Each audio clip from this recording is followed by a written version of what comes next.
안녕하세요. 라이브 코딩의 제이스입니다. 오늘은 2020년도에 배워볼 만한 프론트엔드 프레임워크 또는 라이브러리라는 토픽으로 한번 이야기를 해보려고 하는데요.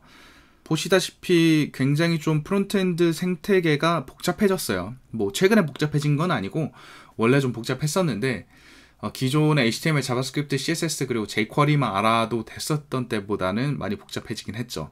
특히나 SPA가 나오기 시작을 하면서 여기에 있는 것들은 사실 제가 거의 다 써본 것들 위주로 한번 리스팅을 해봤고, 이런 것들은 좀 배우면은 정말 굉장히 유용하다, 제 경험에서 나오는 것들을 한번 이야기를 해보도록 하겠습니다. 처음 프론트엔드 엔지니어가 되겠다 해서 오시는 분들도 있으실 수도 있으니까 일단 가장 기본이 되는 HTML, 자바스크립트, CSS부터 시작을 해볼게요. HTML, 자바스크립트, CSS 같은 경우는 모든 웹 엔지니어링, 웹 프론트 엔지니어링의 기본이 되는 것들이죠.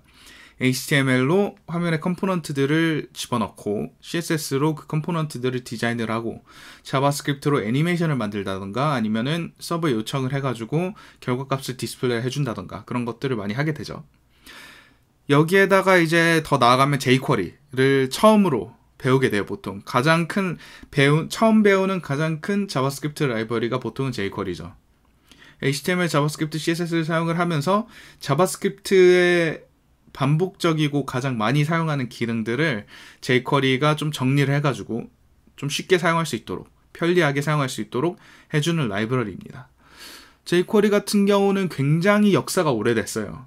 제가 처음 프로그램을 시작했을 때도 굉장히 역사가 오래된 라이브러리였는데 뭐 지금은 거의 뭐 10년도 넘었죠. 뭐 20년 다 돼가나? 20년도 넘었나? 뭐 모르겠는데 굉장히 오래됐고, 뭐 오래된 거에 비해서는 버전이 3.0밖에 안 되기는 하는데 어쨌든 굉장히 완성도가 높고 그리고 유용한 기능들이 굉장히 많기 때문에 기본적으로 처음 HTML, 자바스크립트를 CSS를 할 때 자바스크립트 기본만 쌓고서 jQuery를 바로 넘어가는 경우도 많이 있으세요. 그래서 HTML, 자바스크립트, CSS 그리고 jQuery 여기까지 배우셨으면은 옛날 같은 경우는 그냥 취업이 됐어요. 여기면 이제 프론트엔드는 웹 쪽은 다 배웠다. 여기서 이제 깊이 지식의 깊이만 더욱더 파고 들어가면 된다 라고 얘기를 할 수 있었는데 요즘은 안 되죠. 요즘은 사실 뭐 원티드 같은 데서 채용 공고들을 본다던가 아니면 뭐 잡코리아 같은 데서 채용 공고를 본다고 해도 스타트업부터 뭐 대기업까지 다 기본적으로 보통 SPA 하나 정도는 알아야 된다라는 컨디션이 들어가 있는 경우가 많아요. 주니어한테 왜 그걸 알아야 된다고 써놨는지는 모르겠는데 어쨌든 그렇기 때문에 이제 SPA가 나오게 됩니다. SPA는 싱글 페이지 애플리케이션의 약자인데 말 그대로 프로그래머의 입장에서 봤을 때 한 페이지에서 애플리케이션을 다 렌더링을 하는 거예요. 그거 이제 예제가 되는 것들이 리액트, 앵귤러, 그리고 뷰 이렇게 세 가지가 되는데 리액트는 페이스북에서 만들었어요. 페이스북에서 만들었고 앵귤러 같은 경우는 구글에서 만들었고 뷰 같은 경우는 그냥 커뮤니티에서 만들었습니다. 이 세 가지 중에 어떤 거를 배워도 사실 굉장히 유용한 프레임워크들이기 때문에 어떤 거를 먼저 배우시든지 상관이 없기는 하지만 제 개인적인 추천으로는 만약에 좀 진짜 내가 배움에 대한 의지가 강하다, 조금 러닝 커브가 높아도 나는 해낼 수 있다 라고 하는 분들은 리액트를 배우는 걸 추천을 해드리고, 가장 인기 있는 거죠 이 셋 중에. 지금은 앵귤러 같은 경우는 조금 독특한 거를, 다른 것들 리액트랑 뷰를 다 배운 다음에 뭐 추가적으로 배우고 싶다 하면은 앵귤러를 배워보는 거를 추천을 해드려요. 좀 인기가 별로 없는 프레임워크고요 이 셋 중에서는. 그 이유는 그 데이터 바인딩이 사실 조금 직관적이지는 않아요. 그런 문제가 좀 있어가지고 많이들 선호하시지는 않고, 저 같은 경우도 리액트를 훨씬 더 선호를 합니다. Vue.js 같은 경우는 러닝 커브가 조금 낮은 거를 배우고 싶다, 뭐 내가 HTML, 자바스크립트, CSS 그리고 jQuery를 다 아는데 SPA를 하나 배우고 싶어. 근데 나는 시간이 별로 없고 그냥 뭐 한두 시간 안에 한번 내가 아는 지식을 종합을 해가지고 SPA를 만들어보고 싶은 거를 원한다 하면 Vue.js를 한번 배워보시는 걸 추천을 드립니다. 그래도 SPA에 좀 기본이 되는 개념들을 쌓기 위해서는 리액트가 더 좋다고 생각을 하기는 해요. 뭐 상관은 없지만 어쨌든 세 개 다 굉장히 좋은 프레임워크들이고 저 개인적인 추천으로는 리액트를 배워라. 하지만 만약에 조금 더 러닝 커브가 낮은 거, 리액트는 조금 어려워요. 러닝 커브가 조금 높고 조금 러닝 커브가 낮은 거를 배우고 싶다 하면은 Vue.js를 배워보는 걸 추천을 드리겠습니다. 자, 여기서 만약에 리액트를 선택을 했다 하면은 스테이트 매니지먼트 툴, 상태 관리 툴이라고 하죠. 상태 관리 툴을 한 가지는 꼭 배우셔야 돼요. 이게 뭐냐? 이거는 싱글 페이지 애플리케이션에서 쉽게 말하면은 글로벌하게 변수들을 관리할 수 있는 툴이에요. 이것보다 조금 더 복잡하게 들어가면은 지금 강의가 너무 길어질 것 같으니까, 영상이 너무 길어질 것 같으니까 이렇게 간단하게만 얘기를 드릴게요. 나중에 저도 리덕스랑 모벡스 그리고 RxJS의 강의도 추가로 제작을 할 계획인데, 여기에서는 대표적으로 리덕스 그리고 모벡스, RxJS 이렇게 있습니다. 리덕스 같은 경우는 인더스트리 스탠다드예요. 거의 업계 표준이라고 보시면 되고, 다만 굉장히 구조가 좋고, 뭐 업계 표준들이 다 그렇죠. 굉장히 구조가 좋고 좋은 형태로 코드를 짜게 되고, 하지만 코드를 굉장히 많이 짜게 돼요. 네, 오버킬을 하게 됩니다. 그래서 진짜 큰 프로젝트가 아니라면은 사실 사용하는 거를 추천을 드리지는 않는데, 프로덕션 앱에서 가장 기본이 되는 거기 때문에 배우는 거는 꼭 한 번쯤은 배워보시기를 추천을 드려요. 어떻게 그 리액트의 상태 관리 툴의 진화가 있었는지를 알 수 있게 해주는 툴이기 때문에 한 번쯤은 꼭 배워보기를 추천을 드립니다. 모벡스 같은 경우는 리덕스의 단점들을 많이 극복을 한 스테이트 매니지먼트 툴인데, 모벡스는 OOP를 기본으로 하는 개념으로 스테이트 관리를 하게 됩니다. 그래서 뭐 서버에서 오신 분들 특히나, 또는 타입스크립트를 주로 잘 사용하시고 OOP 개념들이 굉장히 탄탄하고 이거를 좋게 선호하시는 분들은 모벡스가 굉장히 잘 어울려요.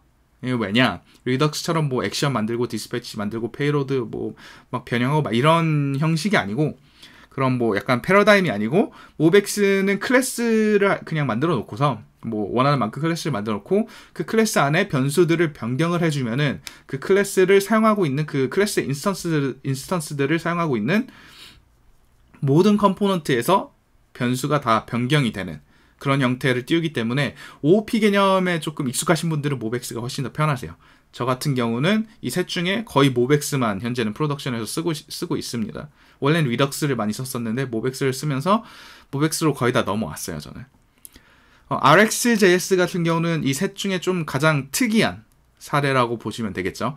Rx 라이브러리들이 시리즈가 여러 개 있는데 뒤에 이제 언어가 붙고, RxJS는 자바스크립트에서 Rx2를 쓸 수 있는 거고, 뭐 Rx.는 플러터에서 많이 쓰고, Rx 자바 같은 경우는 뭐 서버에서 쓰는지, 저 자바 쪽은 잘 알지는 못해가지고 서버에서 아마 쓰는 것 같은데, 뭐 아마 원조는 Rx 자바일 거예요. 예, 이게 기본적인 개념이 뭐냐, 스트림을 사용을 해가지고 스테이트 관리를 하겠다라는 거거든요.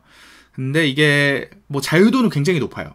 막 스트림끼리 합치고 뭐 어떤 것들을 먼저 받을지 아니면 뭘 기다렸다가 결과값을 내줄지 굉장히 복잡한 작업들을 많이 할 수가 있는데, 자유도가 굉장히 높은 만큼 나중에 조금만 프로그램이 조금 더 커지면은, 프로젝트가 조금 더 커지면은 협업하고 이런 데서 굉장히 조금 어려움이 좀 있더라고요. 예. 약간 뭐라 해야 될까, 정규화 시키기가 좀 복잡하다라는 느낌을 저는 받았어요.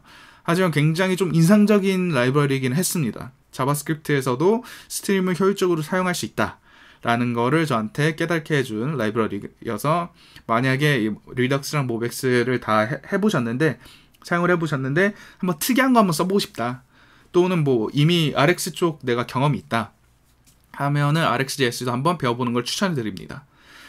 처음 하신다면 리덕스를 배워보시고, 만약에 프로덕션 앱을 진짜 깔쌈하게 한번 만들어 보고 싶다 하면은 모벡스를 추천을 드리고, 다 해봤어, 조금 특이한 거 해보고 싶어 하면 RxJS를 추천을 드릴게요.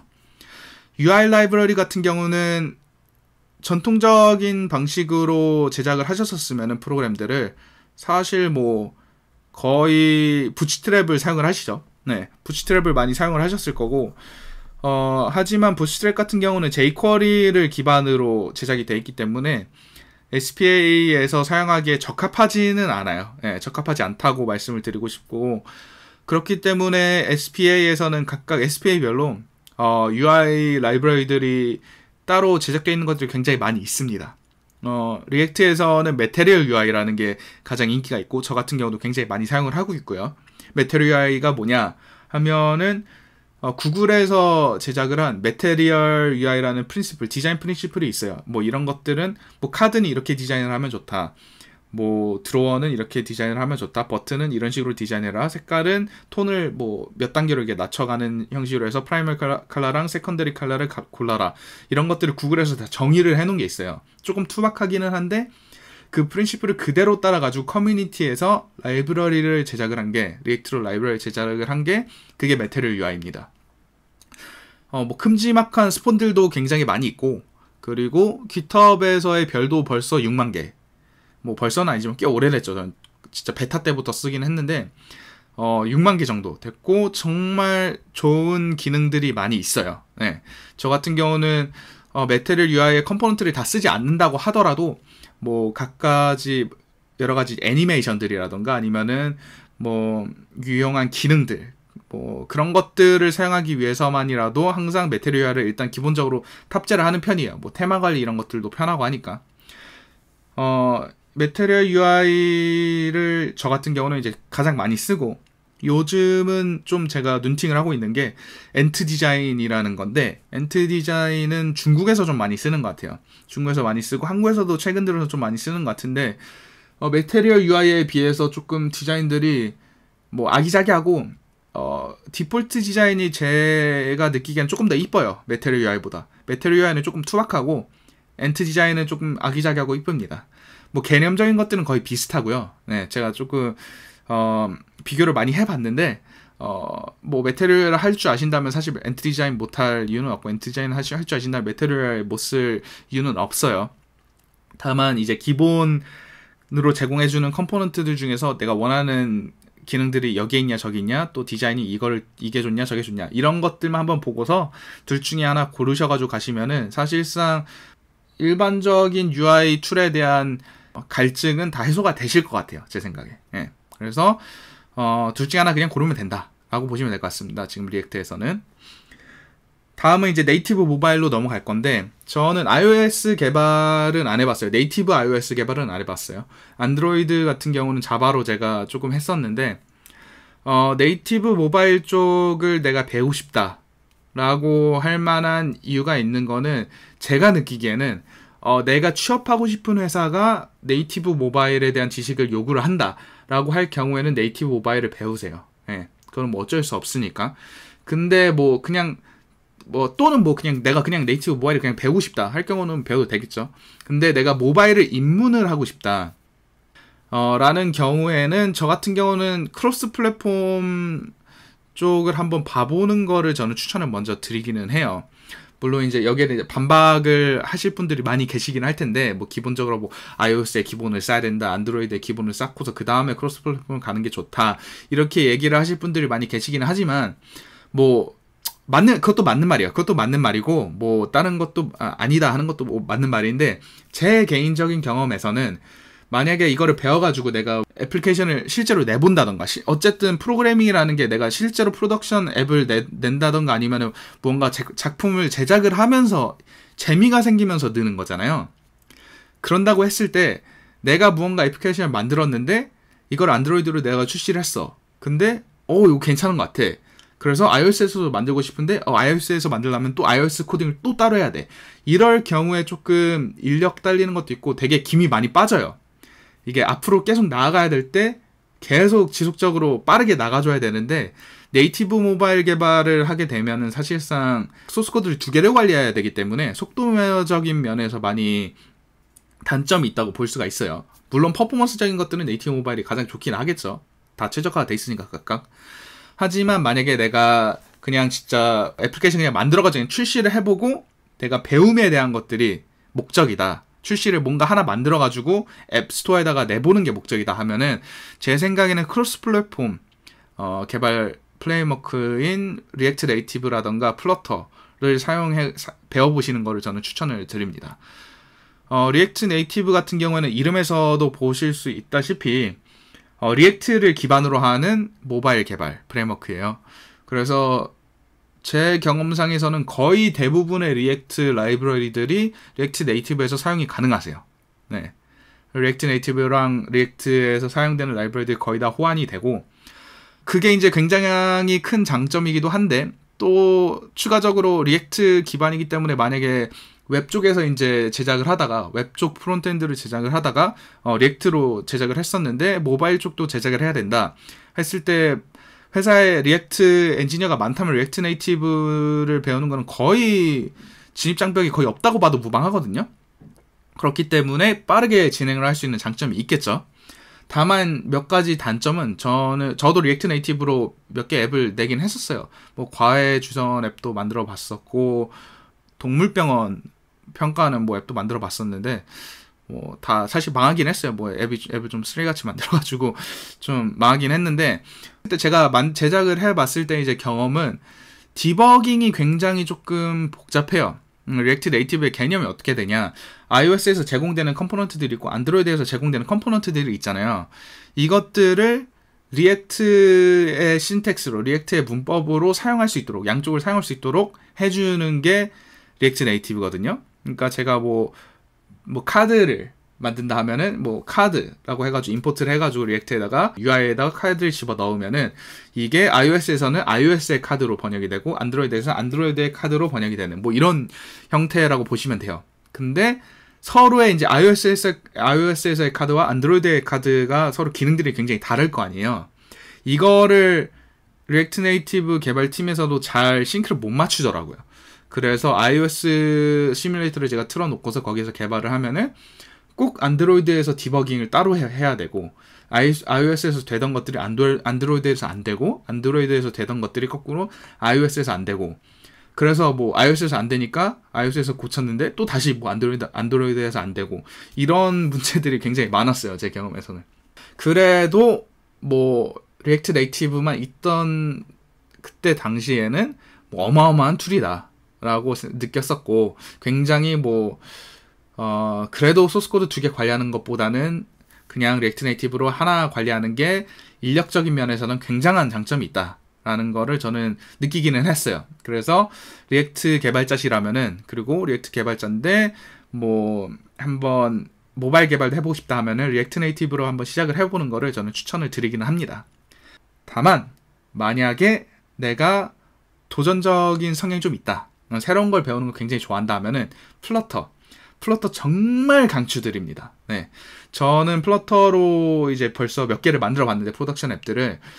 플러터는 사실 베타를 나온 지 그렇게 오래되지가 않았어요. 제가 기억하기로는 2019년도 12월인가가 베타가 끝났거든요.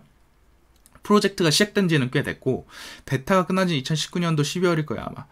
이게 뭐냐, 리액트 네이티브는 iOS랑 안드로이드에서 제공해주는 컴포넌트들을 그대로 갖다가 써요. 네, 아까 말씀드린 것처럼. 그렇기 때문에 디버깅에서 굉장히 큰 단점들이 있습니다. 오래 걸리고 막 정말 짜증나요, 진짜. 제 개인적인 경험에서는. 뭐 그때 당시에는 그렇게 그래도 네이티브 모바일 개발하는 것보다는 낫다 이렇게 생각을 했었는데, 플러터랑 비교를 하게 되면 진짜 짜증납니다.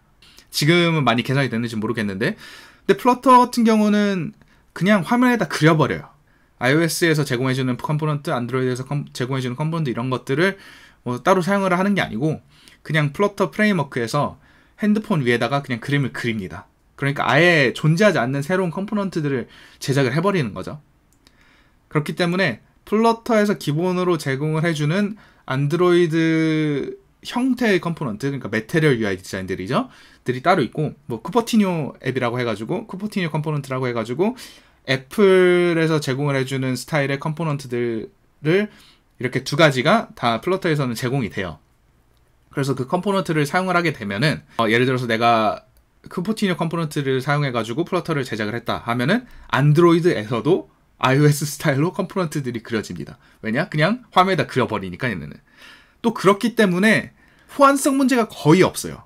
내가 iOS에서 앱을 제작을 했다 하면은, iOS 시뮬레이터에서 앱을 제작했다 하면은 안드로이드 시뮬레이터에서도 사실상 뭐 거의 문제가 없을 정도로 돌아가세요. 뭐 플랫폼 스페시픽하게 플랫폼에 특화된 어떤 기능들을 뭔가 집어넣는다고 하면은, 그럼 그런 것들은 좀 디버깅을 해줘야 되긴 하는데, 기본적으로 플러터 프레임워크 내부에서 할 수 있는 것들, 플러터의 다트 언어로 할 수 있는 것들 안에서 소화하는 것들은 제가 느끼기에 진짜 플랫폼별로 디버깅 해줘야 되는 거 한 개도 없어요. 그게 엄청난 장점입니다. iOS를 보고서 제작을 했을 때 안드로이드에서 완벽하게 되고, 안드로이드를 보고서 제작을 했을 때 iOS에서 완벽하게 되고, 정말 크로스 플랫폼의 정석, 이거 정말 잘 만든 프레임워크라고 보시면 될 것 같으세요. 플러터 같은 경우는 이제 구글에서 제작을 한 프레임워크고, 역시 정말 구글은 구글이다 라는 생각을 하게 되는 그런 프레임워크라고 보시면 될 것 같습니다. 플러터 같은 경우는 크로스 플랫폼 개발에 내가 진짜 관심이 있다 하면은 정말 강추. 네, 무조건 한번 해보세요. 제가 플러터 강의도 앞으로 많이 올릴 계획인데 꼭 해보시기를 저는 추천드립니다. 다음은 이제 조금 비주류. 네. 모바일이랑 웹을 얘기를 했으니까 주류 얘기는 거의 다 했는데, 엘렉트론이라고 리액트를 사용을 해가지고 데스크톱 앱들을 만들 수 있는 프레임워크가 있어요. 네. 옛날에 엘렉트론이 없을 때는 보통 이제 막 자바랑 .NET 써가면서 정말 디자인하기 너무 어렵다 뭐 이렇게 생각하시는 분들 많이 있으셨잖아요. 뭐 저도 좀 해봤는데 이게 웹에서 온 사람들이 정말 데스크톱 웹을 자바랑 .NET 같은 거 사용해가지고 하려고 하면은 진짜 이게 안 좋게 느껴지더라고요. 이게 안 좋다고 말하는 게 맞는지 모르겠는데 익숙하지가 않다 보니까 뭔가 자유도도 굉장히 떨어지는 것 같고 디자인도 어떻게도 좀 투박하게 나오는 것 같고 그런 느낌이 좀 있어요. 근데 그런 사람들을 위해서 엘렉트론 같은 경우는 리액트를 그대로 사용해서 거의 완벽 호환이 되죠. 그대로 사용을 해서 데스크톱 앱을 사용할 수 있도록 약간 브릿지 역할을 해주는 그런 프레임워크라고 보시면 되겠어요.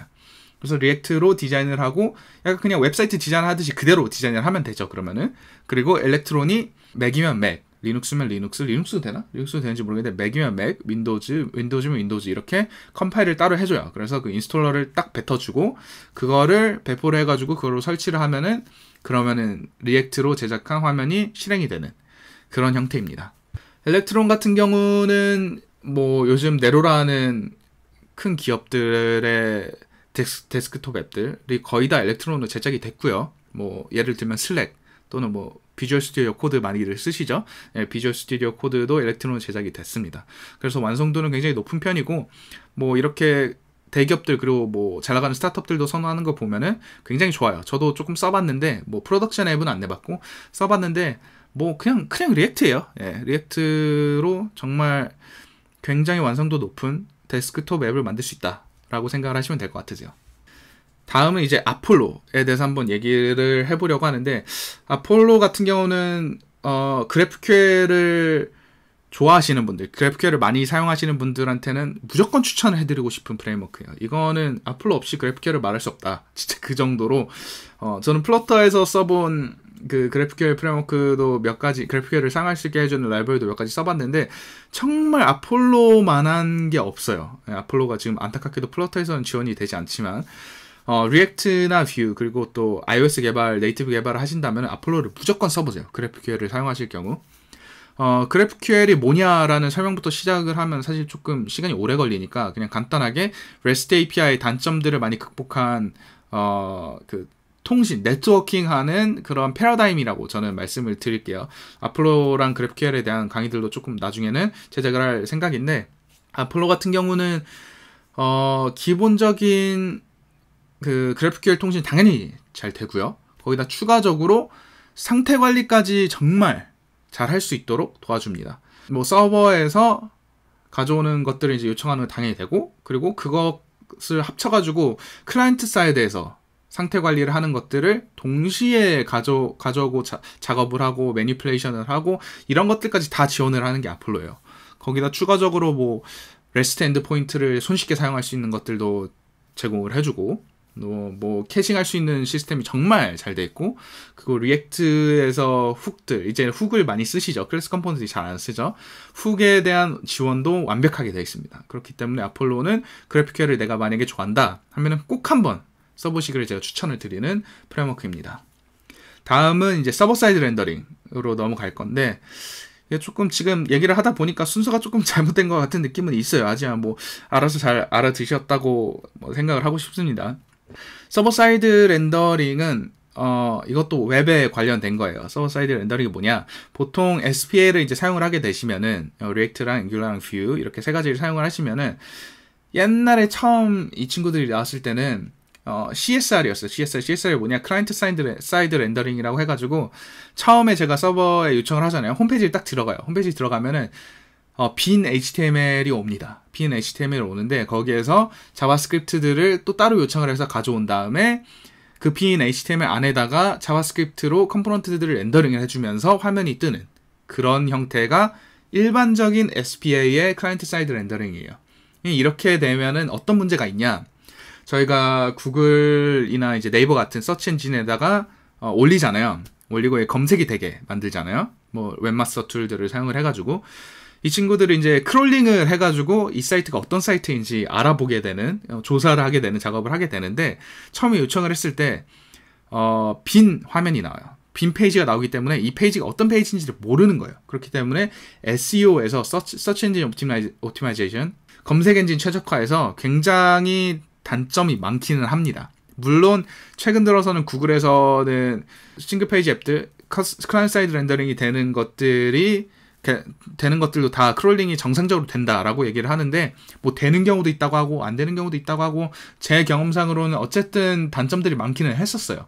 그렇기 때문에 사람들이 그 SPA에 개발하기 편한 그 장점들 그리고 효율적인 것들 그리고 스테이트 관리 툴 이런 것들을 다 가져가고 싶은데 SEO도 살리고 싶으니까 그러니까 서버 사이드 렌더링이라는 걸 만들게 됩니다. SSR이라고 저희가 일반적으로 줄여가지고 이야기를 하거든요.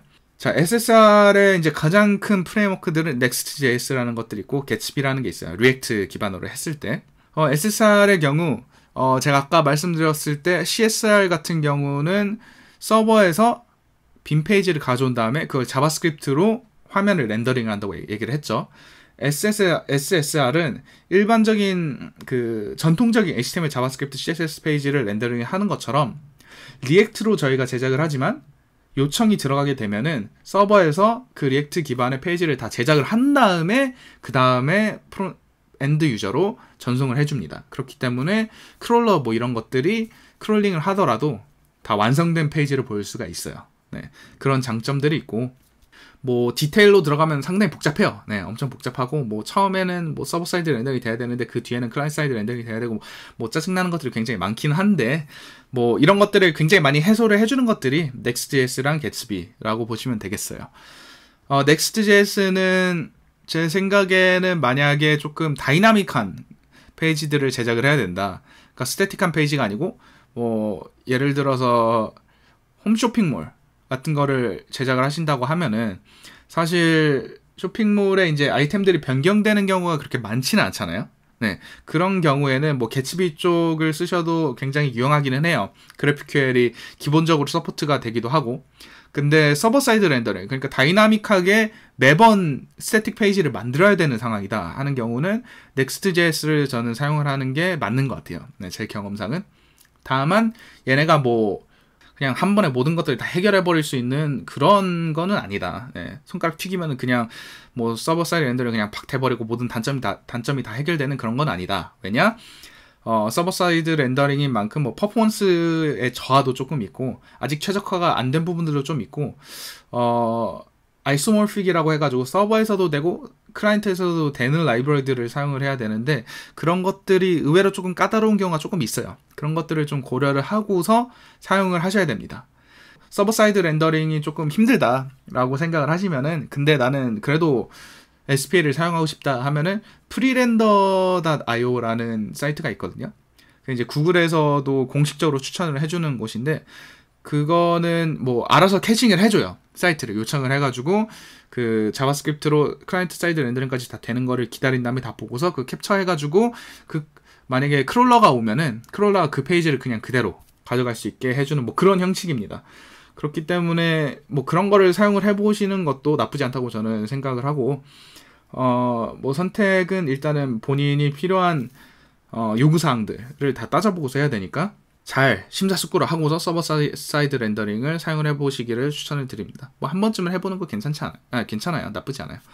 이렇게 프론트엔드 프레임워크에 대해서 한번 프레임워크랑 라이브러리들에서 한번 얘기를 해봤는데 뭐 사실 여기 있는 것들에 대한 강의들을 저는 다 제작을 해보고 싶어요. 네, 굉장히 여러 가지 강의들을 좀 제작을 해서 여러분들한테 무료로 배포를 해드리는 방향으로 한번 가보고 싶은데 요즘 좀 시간이 남아가지고 강의를 많이 써볼 수 있을 것 같기는 해요. 네, 그래서 뭐 프론트엔드뿐만 아니고 뭐 데브옵스 쪽에서도 그렇고 쿠버네티스라던가 도커 이런 쪽 일반적으로 프로그래머들 분들이 조금 어려워하는 부분들도 좀 한번 제가 제작을 해보려고 하니까 뭐 첫 영상이더라도 좀 허접해도 뭐 좀 봐주시고 구독과 좋아요 부탁드리겠습니다. 앞으로 더 좋은 영상으로 찾아오도록 하겠습니다. 감사합니다.